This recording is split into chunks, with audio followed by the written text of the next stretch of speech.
Olá, bem-vinda, bem-vindo a mais uma Prosa com Bertaglia, prosa cada vez mais fantástica, onde nós trazemos aqui as pessoas do bem para que elas possam então compartilhar os seus conhecimentos, suas experiências e então fazemos uma reflexão. E olha só o assunto de hoje, assunto fantástico, transformação digital da manufatura e operação. Como sair do conceito à prática.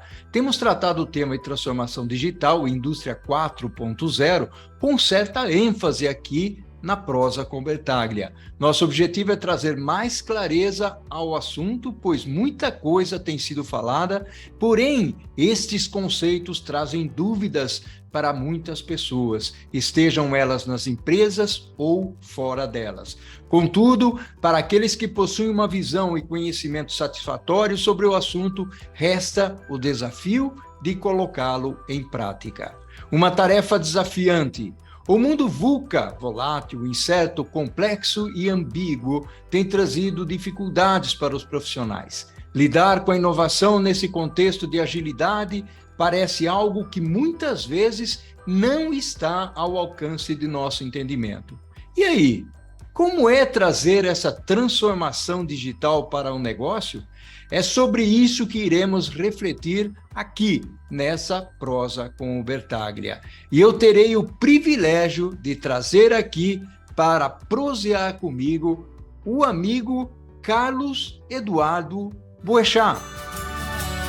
Olha só que honra, que orgulho trazer aqui para a Prosa com Bertaglia o Carlos Eduardo Boechat. Enfim, quem é o Carlos Eduardo Boechat? Olá, Bertaglia, olá a todo mundo que está aqui nos acompanhando. Satisfação muito grande estar aqui justamente falando de um tema que eu sou apaixonado, que é a transformação digital das manufaturas e operações, indústria 4.0. Quem que é Carlos Eduardo Boechat? Na verdade, eu sou mineiro, nascido em Governador Valadares, criado numa cidade do interior de Minas chamada Ouro Branco, filho de Carlos Eduardo Boechat Muniz e Sara Teixeira Diniz, um engenheiro e uma professora, casado com a Betânia e tenho 38 anos de idade. Sou executivo e empreendedor na indústria e já atuo com o tema de transformação digital e indústria 4.0 há aproximadamente 8 anos. Como bom engenheiro, comecei minha carreira ali, minha formação, na verdade, foi na PUC Minas, e depois eu comecei minha carreira na Toshiba, Siemens, GE e por aí vai. Então aí tem bastante história pela frente. Obrigado. Olha só que bacana, meu amigo. Fantástico, Boechat. Eu vou te chamar Boechat, tá bom? Tudo bem para você? Fica à vontade. Boechat, meu amigo, vamos contextualizar esse tema, que é um tema fantástico, extremamente atual, né? Muitas perguntas. Nós temos aqui, acompanhando a Prosa com Bertaglia, muitos professores, estudantes e profissionais, e muitos deles interessados nesse tema. Sempre que surge, pinta esse tema por aqui, o pessoal fica apaixonado. Vamos em frente e contextualiza um pouquinho para a gente essa história de transformação digital e indústria 4.0, Boechat. Vamos lá, já tem alguns anos que a gente vive a quarta revolução industrial, que se iniciou aproximadamente mais de uma década na Alemanha, envolvendo o governo alemão e algumas organizações, algumas empresas, grandes instituições. E a transformação digital, ela também vem já nesses últimos anos sobre alguns pilares, sobre o pilar de tecnologia, sobre o pilar de processos, de pessoas e de modelos de negócio. Então, cada vez mais a gente vê presente nas organizações programas e projetos envolvendo transformação digital na indústria e também as jornadas de indústria 4.0.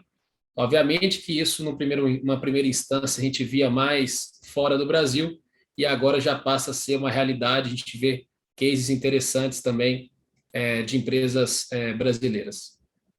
Que bacana, que maravilha. E é importante isso que você está falando, porque, embora as pessoas tenham dúvidas, muitas empresas estão embarcando nesse assunto e, de certa forma, utilizando aí a tecnologia como um elemento importantíssimo nessa jornada, porque eu chamo de jornada, na realidade, esse caminhar do mundo 4.0, da transformação digital.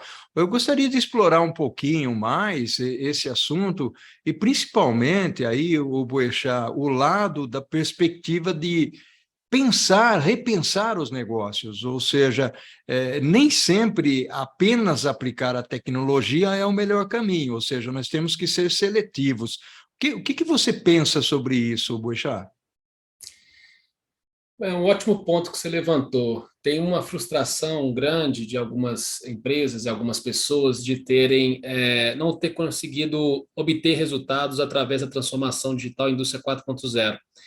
E um dos motivos é justamente o fato de ter partido da tecnologia em vez de ter partido do problema de negócio.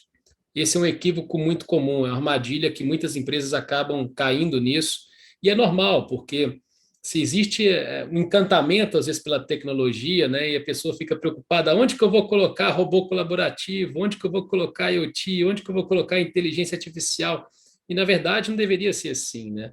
O caminho é quais são os problemas de negócio que eu tenho, como que isso está alinhado com a estratégia da minha organização, o que que eu preciso fazer para ser mais produtivo, para reduzir meus custos de manutenção, para melhorar a qualidade do meu produto, para ter uma economia de energia, e a partir daí eu ver qual a combinação de tecnologia que vai resolver esse problema de negócio. Então, essa é uma primeira recomendação que eu daria, e, sem dúvida é uma armadilha que eu, inclusive, já cheguei a ouvir de alguns CEOs, né, e alguns outros executivos do C-Level, comentando assim, Boechat, eu não aguento mais fazer POCs e fazer pilotos sem gerar resultado. Eu quero projeto transformacional que vai impactar a minha organização. Eu estou sedento por produtividade, por eficiência, por aumento da capacidade produtiva. Eu vou ficar para trás, eu preciso evoluir nisso para a questão de competitividade da minha empresa. Então, acho que aqui fica uma das lições para a gente poder reavaliar e repensar quando a gente for discutir uma jornada de indústria 4.0 e de transformação digital. É fantástico isso que você trouxe, Boechat, até porque nós temos trazido aqui no canal algumas perspectivas voltadas para o mundo 4.0, para a indústria 4.0, e principalmente, um deles, você deve conhecer o William Franco, da Natura, nós trouxemos o William também para falar, e o William deu alguns exemplos bem característicos, e ele falou exatamente o que você disse, ou seja, onde é que nós vamos trazer benefícios para a organização. Logicamente, começa com o piloto, mas antes do piloto, você olha a perspectiva de que tipo de benefício poderia ser gerado. E ele comentou que dos casos que ele escolheram para poder trabalhar, isso é aberto, né? Então eu posso comentar aqui, 85%, 90% deu certo, ou seja, os cases escolhidos, né, realmente frutificaram, e isso é muito importante. E você falou de um outro ponto aí de liderança, né, Boechat? Ou seja, a liderança ela tem que pensar negócio e pensar digitalmente, ou seja, como é que você encaixa, né, esse quebra-cabeça, e aí você precisa ter uma visão tecnológica, não necessariamente sua, mas ter alguém que eventualmente te respalde, te suporte, uma empresa de consultoria ou a área de tecnologia da informação dentro da organização, exatamente para direcionar, porque as dores você conhece, agora como é que eu resolvo essas dores? Eu gostaria de explorar um pouco mais esse lado contigo, principalmente pela perspectiva da liderança digital, como ela deve estar preparada, e já em seguida você comentar um pouquinho o papel das pessoas nesse processo todo, porque nós somos digitais, mas não digitais só de WhatsApp, né, Boechat? É verdade. Acho que tem várias pesquisas, né? Inclusive cheguei a fazer uma delas também no próprio LinkedIn de dos principais fatores que dificultam essa escalabilidade digital, né? Nas indústrias. E um deles que sempre aparece é a questão do mindset da liderança. Como que a gente consegue atuar nesse sentido para ter ali uma nova maneira de pensar, uma visão mais ampla, como que a gente pensa em algo mais transformacional, como que a gente assume esse protagonismo nessa transformação das indústrias. Então, isso é uma agenda fundamental. Não dá para você terceirizar e falar assim, não, eu vou ser coadjuvante nesse processo. Não, você tem que assumir o papel ali de protagonista e de condutor dessa transformação.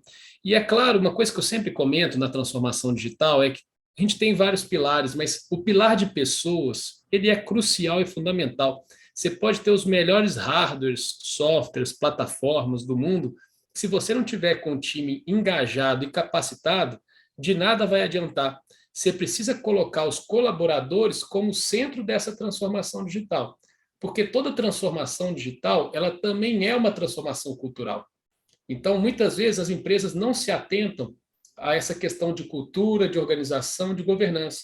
E isso é fundamental para o sucesso dessa jornada.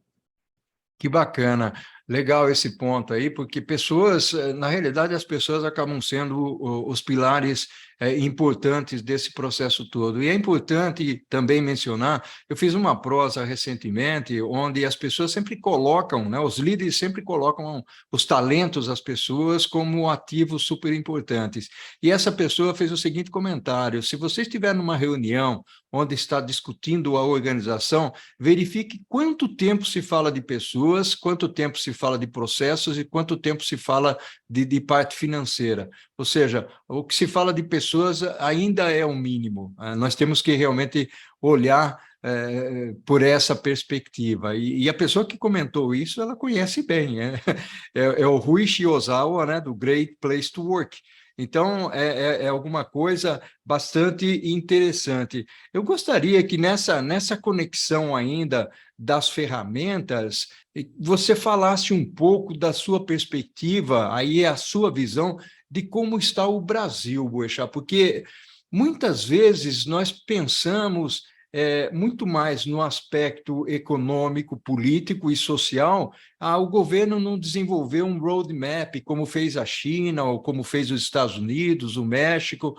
A gente aqui até ensaiou um roadmap para a indústria 4.0, mas nós não precisamos esperar o governo. Você concorda comigo, Boechat? Concordo, eu acredito que a gente tem que, de fato, evoluir com essa agenda, independente de qualquer situação do governo. É óbvio que tendo fomentos, tendo linhas de fomento com relação à inovação, o governo apoiando, sem dúvida nenhuma, vai ajudar muito, especialmente as pequenas e médias empresas. Uhum. Então, isso é fundamental. E existem algumas linhas. Quando a gente pega, por exemplo, o FINEP, o Rota 2030, você tem o próprio Senai faz um trabalho interessante. Então, você tem algumas instituições, associações, enfim, que acabam auxiliando também essas pequenas e médias indústrias. Mas nós, como executivos, ou como empreendedores dentro da indústria, a gente tem que entender que a gente não dá para ficar esperando o que o governo vai fazer, como que eu aguardo uma criação de um programa, de alguma política que vai, não. Eu tenho que analisar e ver como que eu penso da maneira criativa, que eu consiga ter uma estratégia muito bem definida, onde eu consiga trazer alguns resultados no curto prazo e monto essa visão minha de longo prazo. Então, essa ambidestria, né, como que eu consigo olhar e atuar no curto prazo e também no longo prazo, isso é fundamental para qualquer executivo que atua hoje numa indústria.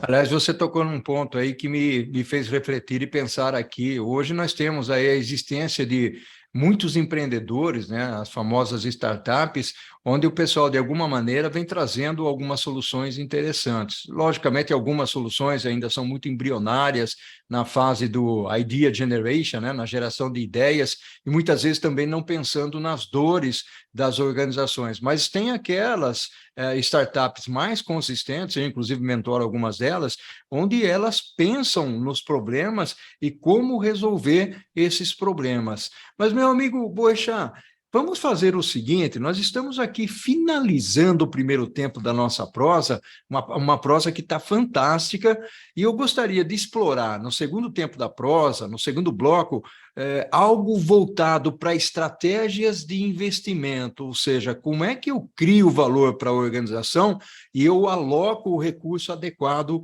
para aquele valor. Pode ser? Vamos nessa? Pode ser, vamos nessa.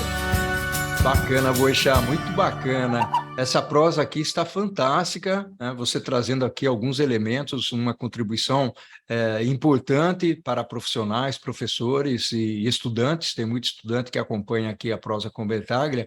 Vamos já enveredar nesse caminho aí, desbravar a parte de estratégias e entender como é que as pessoas fariam, Boechat, para buscar o equilíbrio do investimento, o lugar certo para poder investir? Você já mencionou, de certa forma, lá no começo, falando das dores e a busca da solução. O grande ponto aqui, e aí eu quero ousar um pouquinho e provocar as pessoas, né? Ou seja, será que eu conheço as minhas dores?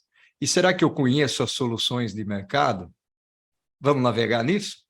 Vamos sim. Acho que o primeiro ponto de tudo é você ter uma estratégia bem definida. Quem não tem um plano, não tem estratégia, não tem nada. Então, esse seria um primeiro caminho que eu sempre recomendo, não só eu, mas a Accenture em si, que é a empresa que hoje eu sou um diretor associado aqui da área de Industry X, né, que é a área que atua com a transformação digital das manufaturas e operações, a gente sempre recomenda. Então, você ter esse plano, você ter esse roadmap, no primeiro momento, o que você deve endereçar? Justamente entender quais são esses desafios, quais são essas dores, como que isso está alinhado com a estratégia da organização, com os pilares. Por exemplo, tem organização que deixa muito claro um pilar de qualidade, um pilar hoje em dia de sustentabilidade. ESG nunca teve tão forte quanto agora, que inclusive ESG é um dos tópicos que a gente tem discutido como uma próxima revolução industrial. Independente se vai ser 5.0, qual o nome, a nomenclatura, ela vem com esse pilar muito forte, né? E aí, quando a gente olha, voltando, né, quando a gente olha primeiro para esses desafios, entende o nível de maturidade que se encontra cada uma das suas fábricas, a partir daí você consegue pensar no segundo step, que é como é que eu consigo classificar e priorizar isso? E é fundamental você partir de números, você analisar os dados, as informações financeiras, onde que de fato tem possibilidade de ganhos, né, de produtividade, de eficiência, redução de custo de manutenção, redução do consumo de energia, melhoria da qualidade do produto, aumento da capacidade produtiva, enfim. E a partir disso, você analisando e com uma lupa muito forte nessa parte do COGS, né, que é onde a gente vê que tem uma grande parte para endereçar ali nas manufaturas e operações, a gente consegue ver qual a combinação de tecnologia vai resolver aquele problema de negócio. Então, imagina que você tem alguma solução que envolve IoT com cloud, inteligência artificial e 5G para endereçar um problema. Ah, Boixá, me dá um exemplo disso. O caso que a gente fez no final de 2021, primeiro projeto de 5G no Brasil, envolvendo a Stellantis, a Accenture e a TIM, que eu tive a oportunidade de liderar, onde nós implementamos o primeiro projeto piloto de 5G, inclusive para a indústria automotiva no mundo. Lá era um caso, né, um use case que era voltado para a qualidade do produto, qualidade dos chassis do veículo, e a solução disso passou por essa combinação de tecnologia que eu falei. Então, aqui um exemplo prático, né? E claro que a gente acabou implementando. Então, como que eu olho para essa combinação de tecnologia e a partir daí, como eu olhei para a questão dos números, eu já começo a ter uma ideia do que tem de solução, analiso todo o ecossistema, o que tem de provedores de plataforma, de nuvem, de software, de hardware, ecossistema de startups, enfim. E aí eu consigo ver como que, de fato, isso vai mexer o ponteiro da organização. E aí, no terceiro step, eu já crio esse roadmap, pensando no horizonte de curto, médio e longo prazo, crio essa jornada self-funding para poder falar assim, tá bom, eu tenho uma combinação de projetos no curto prazo que vai me dar um payback, um ROI de tanto, com isso eu tenho um saving que vai ajudar a subsidiar uma próxima fase, por aí vai, e eu construo isso, essa visão de futuro. Claro, você tem uma série de tópicos aí no meio do caminho que eu acabei não comentando, arquitetura do sistema, convergência IT-OT, como é que eu analiso essa integração vertical do RP até o chão de fábrica, integração horizontal da área de pesquisa e desenvolvimento, passando pela manufatura até marketing e vendas, tudo isso acaba sendo analisado. Mas o fato é, quando eu chego no final dessas 3 etapas, onde você tem um roadmap já bem estabelecido, já tem uma estratégia montada, um plano, você já começa a entrar na fase de implementações e aí você mexe o ponteiro da organização. Começa a impactar no seu EBITDA. E aí torna a sua empresa mais competitiva. Ah, fantástico. Você trouxe alguns pontos aí extremamente importantes e o que chamou a atenção, inclusive, é olhar um pouco pelo lado da tecnologia, das capacidades tecnológicas que eu tenho dentro da organização, e você usou uma palavrinha mágica aí, o Boechat, maturidade, né? Olhar qual é a maturidade em que a minha empresa, independentemente do tamanho em que ela se encontre no momento, se é pequena, média ou grande, mas qual é o estágio da minha capacidade tecnológica para eu saber o quanto eu vou precisar evoluir nesse meu roadmap. E aí me chama a atenção e uma outra questão que eu gostaria de trazer para você. Você mencionou aí a empresa que você trabalha, onde você é diretor associado, perdão, Accenture, e hoje a gente consegue ver no Brasil empresas, né, um ecossistema de organizações que têm uma orientação grande e que podem, que entendem, compreendem, conseguem ajudar os clientes, tanto do ponto de vista de identificar quais são as dores, como do ponto de vista de prover a solução, o remédio, né? Receitar o remédio para ele. Como é que você enxerga isso? Logicamente, você está dentro de uma organização que faz isso, mas a sua empresa ela demanda mais integração no ecossistema, né? Então, você está falando de processo, você está falando de conhecimento, você está falando de software, você está falando de hardware, e aí vem o lado da automação, você citou aí o 5G, a conexão, porque tudo isso precisa estar funcionando adequadamente e de forma integrada. Quer comentar um pouco sobre isso? É muita coisa, Buxa? Falei muito aqui? Não, falou muito não. E só recapitulando, quando eu falei de maturidade, você trouxe um ponto fundamental, que não é só tecnologia, são processos também. Então, toda vez que a gente vai inserir uma plataforma, alguma solução, algum software, algo do tipo, você também traz ali um componente que é de revisão de processos. Então, isso também é fundamental. Agora, trazendo para esse tópico que você levantou, esse ecossistema, ele é complexo. Então, se por um lado você tem as indústrias, você tem também as organizações, associações, onde tem as próprias linhas de fomento, citei aqui recentemente a questão do FINEP, né, agora há pouco, você também tem um ecossistema, que eu diria, de provedores de hardwares, de softwares. Então, eu comecei a carreira, eu comentei, trabalhei na Siemens, por exemplo, uma Uhum. empresa focada muito nisso. Você tem depois, quando eu fui empreender, fui montar minhas empresas, né, junto com outros colegas, acabou sendo um grupo ali com 3 empresas, uma startup, onde na época tinha um foco muito grande na integração completa do que estava em termos de automação elétrica, TI industrial, depois indústria 4.0, convergência IT/OT. Nesse caso, é um ecossistema que envolve os integradores, né? Então, você tem as empresas que fazem as integrações de sistemas e que são fundamentais aí também, com certeza, tanto as empresas que atuam no aspecto de TA quanto de TI industrial, ou as que conseguem atuar nos dois lados. As startups, eu tive a minha startup também, né? Antes de vender, depois de 4 anos que a gente estava com as empresas, já com 200 funcionários, a gente acabou vendendo as empresas e aí já participando já de um grupo maior, mas eu tenho oportunidade de conversar com bastante startups, mentoro também, acabo sendo investidor em alguns casos. Você tem uma série de startups também que envolvem esse ecossistema de indústria 4.0. A gente faz um trabalho, por exemplo, aqui na Accenture, junto com o Cubo do Itaú, agora com o Fieng Lab, também estamos ajudando, somos avaliadores lá das startups, enfim. Tem uma série de empresas que também certamente impactam positivamente as indústrias. Agora, quando a gente vem para um horizonte mais no aspecto de pensar em grandes transformações, em grandes indústrias, é onde eu vejo um papel da Accenture como orquestrador disso, né? Então, ela entra desde essa fase de estratégia, né? A gente vê muito também uma própria McKinsey, BCG, são empresas que trabalham muito bem nesse aspecto de estratégia. Consultoria, né, que a Accenture também tem muito forte, assim como tem as Big Fours, né, quando a gente fala em Ernst Young, Deloitte, KPMG, PwC, por aí vai. Mas, de fato, a gente consegue, ao mesmo tempo que a gente atua nessa fase de estratégia e consultoria, a Accenture também é um grande integrador A gente tem aqui, por exemplo, um trabalho que vai, todo esse ecossistema que vai desde a integração do RP até chão de fábrica e toda essa parte da integração horizontal, a gente acaba executando também, assim como a sustentação e operação.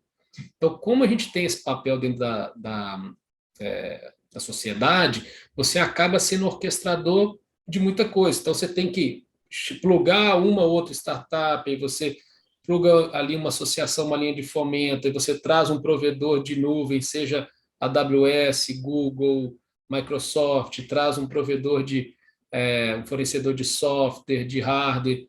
Então, no final das contas, para a gente conseguir trabalhar nessas grandes transformações nas indústrias, é preciso ter todo esse ecossistema envolvido. Claro que tem que ter isso organizado.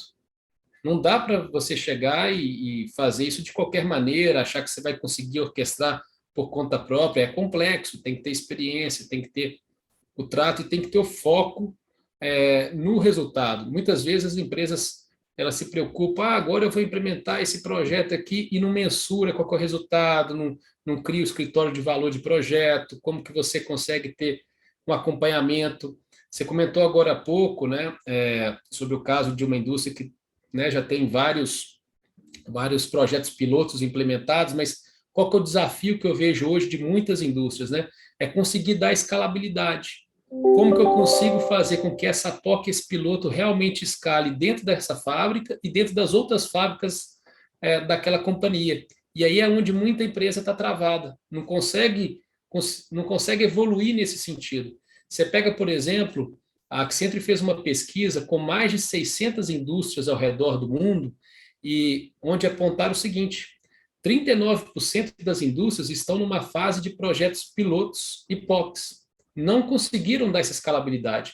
Então, é aí que eu vejo hoje um ponto para a gente poder dedicar a nossa atenção para que a gente consiga, de fato, destravar isso e gerar resultados concretos e sólidos para as organizações. Que bacana. E é interessante, eu estou aqui pensando, já tivemos algumas conversas aqui sobre indústria 4.0, transformação digital, mas as visões, elas são fantásticas e complementares. É muito legal isso, ou seja, se nós pegarmos as diferentes prosas, que deve ter sido umas 4 ou 5 sobre esse assunto, elas se complementam. Elas não são diferentes, né? Elas se complementam. Então, isso é muito interessante. Nós estamos no finalzinho aqui. Está fantástica, tem um gostinho de quero mais, e usando todo o seu conhecimento, sua experiência aí, Boechat, uma das coisas que eu gosto de deixar ao final da prosa são algumas dicas, né? Independentemente do tamanho da empresa, que dicas que você traria para aqueles líderes empresariais que gostariam de seguir adiante nesse processo todo? Você vai indicar um livro para a moçada. Vou indicar livros. Mas vamos lá, vamos dar algumas dicas, né? Dicas para profissionais e dicas para as empresas, né? Acho que tem os dois lados da história. Você comentou que tem um público que trabalha na indústria, mas tem um público também que envolve instituição de ensino, né? Isso, Professores, alunos, enfim. Então, obviamente que cada pessoa e cada empresa está em algum momento, né?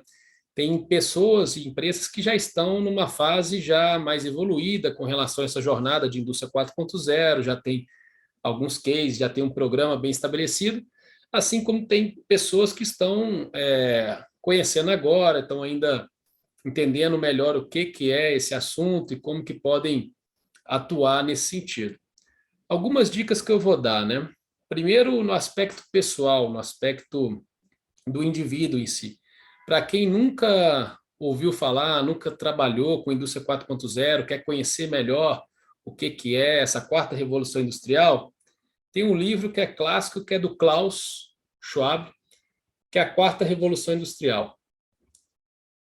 Você fala, pô, Boixá, esse livro ele é realmente bastante conhecido. Pois é bastante conhecido por isso mesmo, por ele ser o básico, ele é o conceitual, para você começar a entender o que é a indústria 4.0, a importância disso, e desmistificar algumas coisas com relação a até mesmo o impacto que isso representa na sociedade e os benefícios que ela traz para a sociedade. Então, esse é um primeiro ponto. Para as organizações, eu vou dar uma dica que é o seguinte: eu criei um artigo que eu publiquei ele em fevereiro desse ano, ele está no meu LinkedIn, que são é o passo a passo para a indústria 4.0.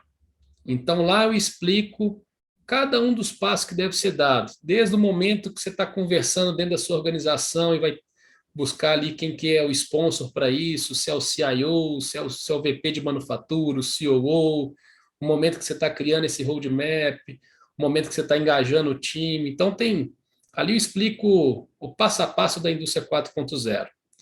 Um outro ponto que eu gosto de trazer, e aí eu vou puxar um pouco de sardinha aqui para o Eric, que foi um colega aqui na Accenture durante muitos anos. É um livro é, é um livro em inglês, mas vale muito a pena para quem tiver oportunidade. Chama Industry XO.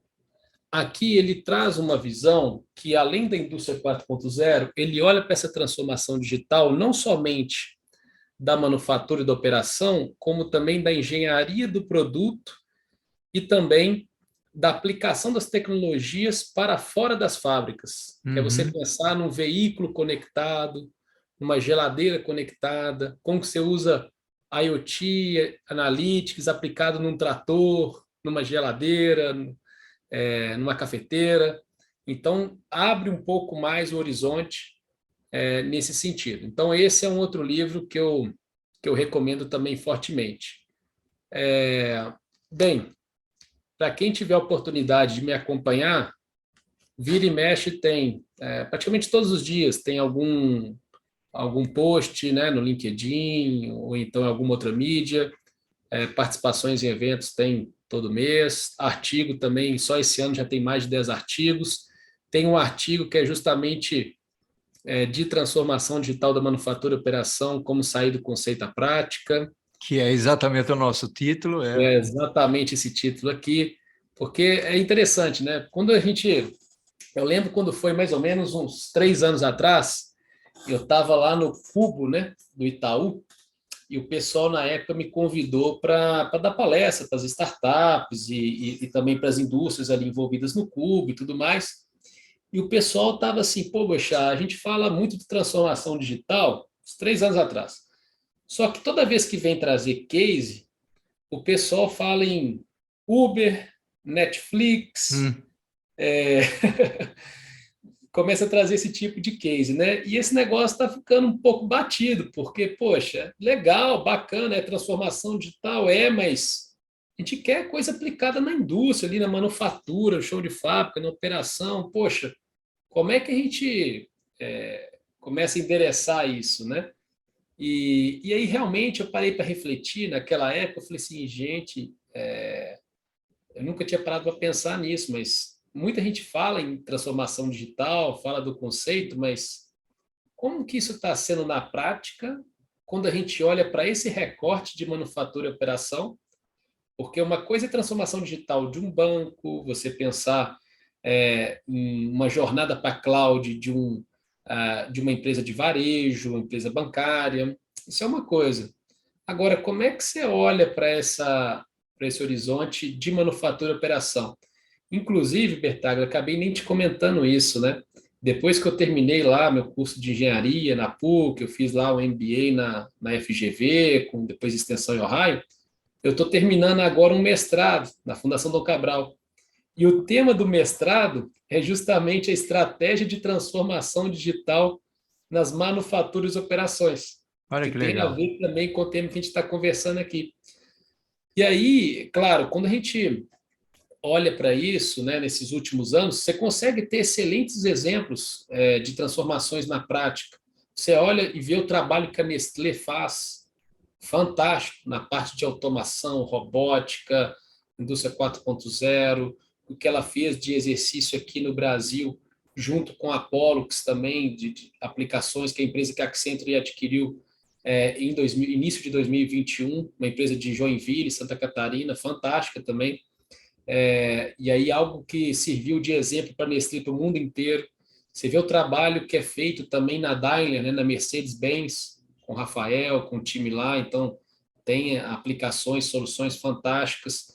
E aí, quando a gente olha também, você fala, tá, mas você está falando de empresas globais, tudo bem, então vamos olhar para empresas que são multinacionais brasileiras. O trabalho que vem sendo feito pela M. Dias Branco, por exemplo, que ela foi lá, construiu um roadmap, implementou agora o MES, está migrando ali, além de migração de sistemas, ela está fazendo a integração do RP com chão de fábrica, já evoluiu na agenda de indústria 4.0 com algumas outras implementações.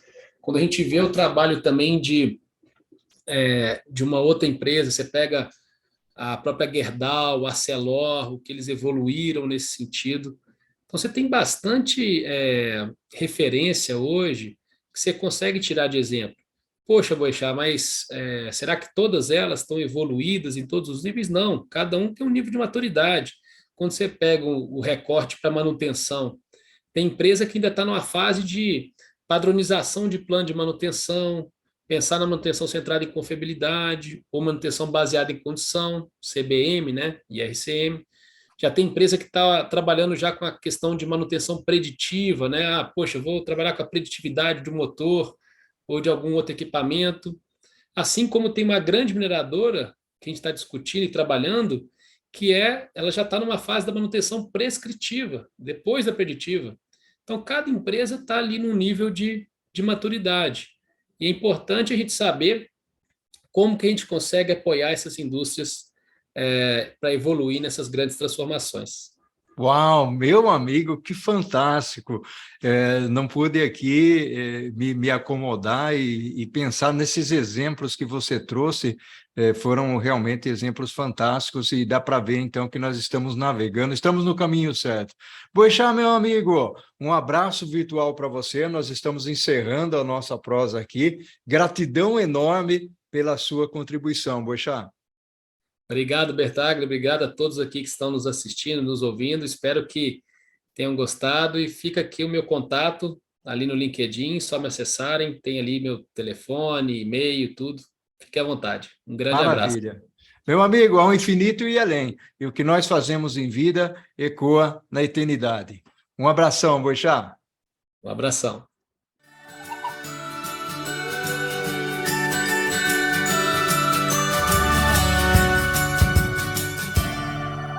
Ao infinito e...